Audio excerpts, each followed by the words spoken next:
This is football.com, and the name of the show is called In My Opinion, and I am the Dman.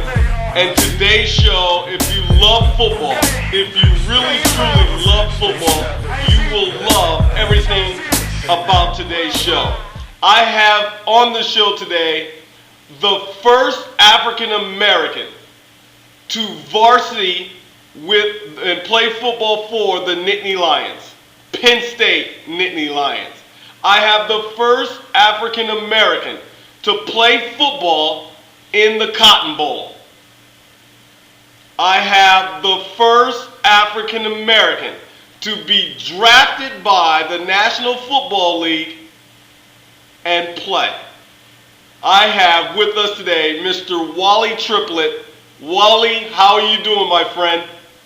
I'm doing health-wise as good as you can expect at this age, and I'm hanging in okay.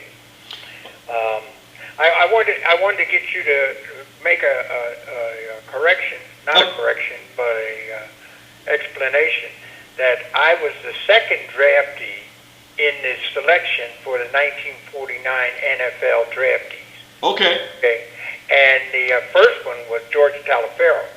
But he went to the All-American Football Conference instead of, or not instead of, because that was a better deal back then. But I selected the NFL. And because I'd already, in my high school days, had experience with them, and I thought I could do better with the NFL. Okay. When I say that, they used to try to practice on our soccer field. In suburban Philadelphia. And a funny thing was that at that time we were 15, 16 years old, and they were trying to put together a team called the Steagles. That's the Steelers and the Eagles. Survive in the NFL.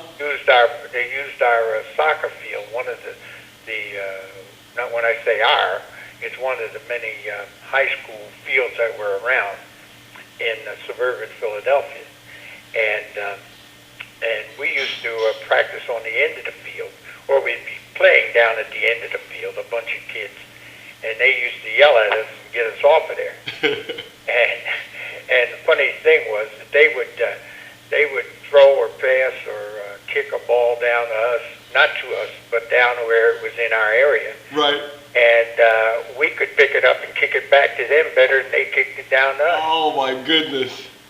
That's just one of those things that happened in our lifetime, and I was just happy to be part of it. Well, WALLY, I'm going to tell you something. I am so fascinated by you. First of all, to live in that era, okay, and to go through the things that obviously you went through, because there's a lot of firsts there. You're talking about the first African American to play football for the Penn State Nittany Lions.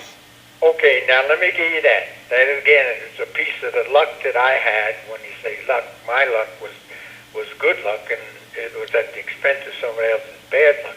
Because the best football player that was ever coming to Penn State as a junior varsity player, was a kid named Dave Alston. He was there before me. He was there in 1941 and 42, and or 1942, I believe, and he was one of the greatest players that all of the football experts at that time picked. And they thought so much of Dave Alston that as a junior varsity, because he had a schedule just like the varsity schedule. He ran through it, and they had a terrific results of wins over teams like Navy and Army and some of the bigger schools at that time that had all the ball players. And he died, unfortunately, after playing at Navy, beating the Navy. And he came back and was put in the hospital at Penn State, and he unfortunately developed a throat infection or something, and he died the next day. Wow. And so there again, he should have been.